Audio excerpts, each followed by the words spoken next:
Chapter 3 Terkesima. Mantan kekasih Gaston segera menutup panggilannya dengan kasar, dan hal itu membuat Gaston tertawa puas. Sudah pergi sana, tugas kamu sudah selesai.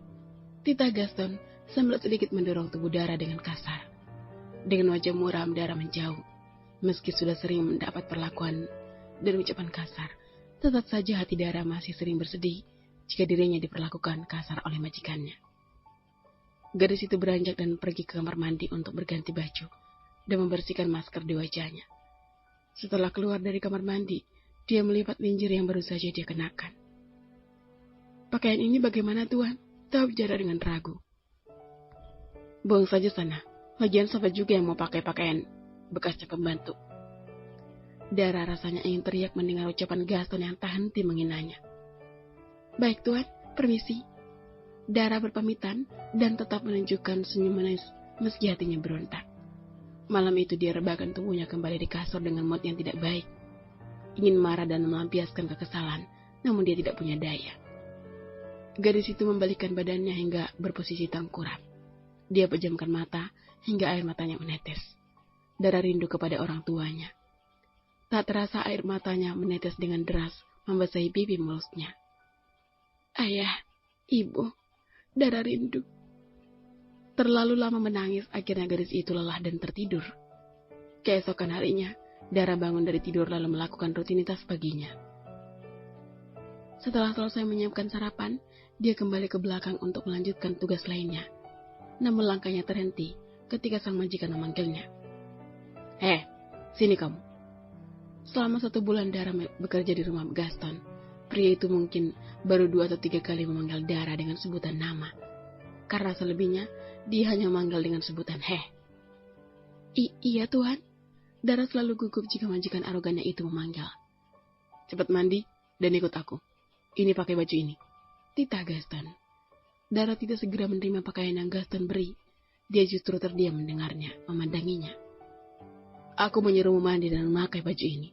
Bukan malah bengong, bentak Gaston. Iya maaf Tuan, tapi saya sudah mandi dari pagi sekali. Tutup Dara, kemudian menerima pakaian yang diberikan oleh Gaston. Mandi lagi sana. Aku tidak mau ada kuman menyebar karena kamu baru saja melakukan banyak aktivitas dan pasti berkeringat. Seru Gaston dengan nada suara tinggi. Tanpa banyak berkata lagi, gadis itu segera meninggalkan tempat dan berjalan menuju kamar mandi. Namun selama melangkah ke belakang, dia menggerutu karena tidak terima.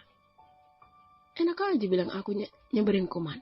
Aku kan emang sudah mandi tadi pagi. 15 menit kemudian, Dara kembali ke hadapan sang majikan dengan mengenakan pakaian yang Gaston berikan. Tanpa melirik ke arah Dara, pria itu kembali memberi perintah dadakan. Ikut aku dan pakai ini.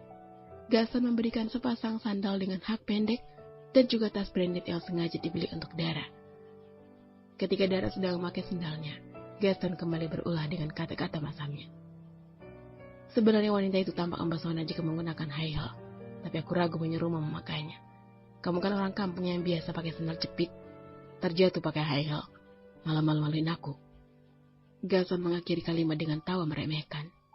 Ih, dasar orang yang tidak punya perasaan. Coba kalau aku gak butuh bekerja di tempat kamu. Udah aku sempelin tuh mulut pakai sandal. Geram Dara dalam hati. Pagi itu Gaston mengajak Dara entah kemana. Dan ternyata tujuan mereka adalah salon. Dara begitu heran, kenapa majikannya meminta model rambut Dara dirubah bahkan diwarnai.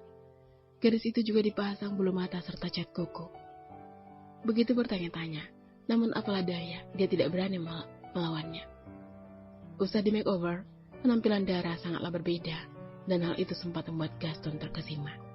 Namun dengan cepat, pria arogan itu mengkondisikan pandangannya agar tidak larut dalam pesona kecantikan Dara. Gaston membawa Dara masuk mobil, dan di dalam mobil dia memberitahukan satu misi penting. Aku akan ajak kamu bertemu dengan mantan kekasihku.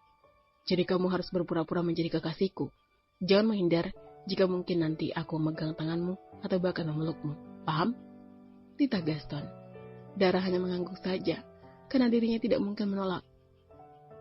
Setelah tiba di sebuah kafe, Gaston turun lebih dulu, dan membukakan pintu untuk Dara. Gadis itu amat canggung, namun dia berusaha untuk rileks agar tidak mendapat makian. Sejak turun dari mobil, Gaston sudah memperlihatkan kemesraannya dengan menggandeng tangan Dara dan kadang merangkul pinggangnya. Hal itu Gaston lakukan karena dia tahu bahwa mantan kekasihnya sudah lebih dulu datang di kafe tersebut. Mereka bertiga akhirnya bertemu, dan rencana Gaston berjalan mulus.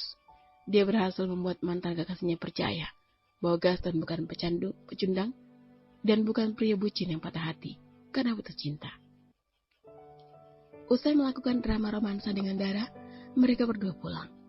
Dan sangat tidak Gaston sangka, kepulangannya itu disambut oleh sang mama di depan pintu. "Hei, kalian?" Sapa Nyonya Mariam. Dara sangat ketakutan jika dianggap lancang. "Maaf Nyonya, saya minta maaf.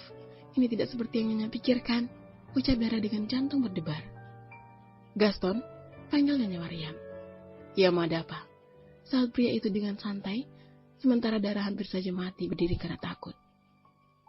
"Kamu nikahi saja, Dara." Satu titah konyol itu membuat Gaston dan Dara membulatkan kedua bola matanya. "Menikah?" tanya Dara pelan. "Apa? Mama gak lucu bercandanya?" saat Gaston. "Tidak, Mama tidak bercanda. Kalian cocok. Dara cantik, baik, dan sabar.